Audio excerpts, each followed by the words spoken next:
Perfect worship begins when a person understands that worship is not just an outward action. Worship becomes truly real only when it is done with sincerity.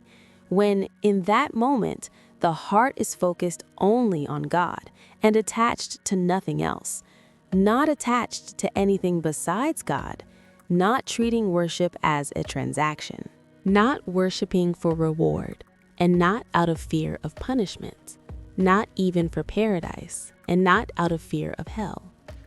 Because when worship is done to gain something or to avoid something, the focus quietly shifts from God to the self.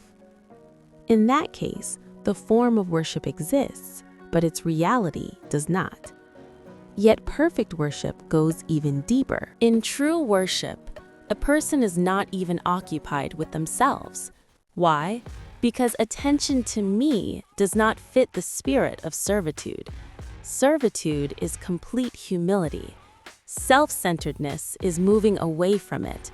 That is why in Surah Al-Fatiha we say, "You alone we worship, and from you alone we seek help." We do not say, "I worship you." This "we" is not a stylistic choice.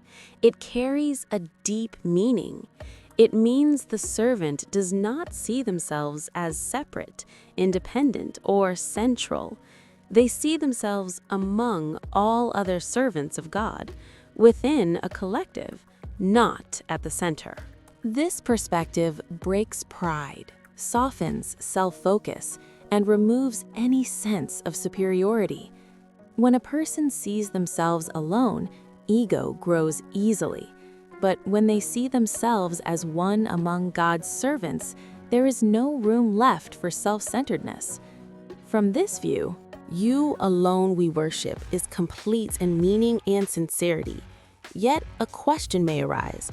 When we say we worship, are we claiming independence for ourselves when a servant has no independence at all? That is exactly why we immediately say, "And from you alone we seek help," meaning even this worship is not from ourselves.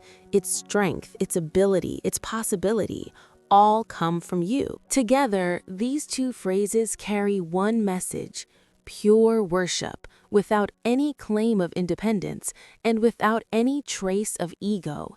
That is why they come together in one tone and one structure. And from this understanding, several truths become clear.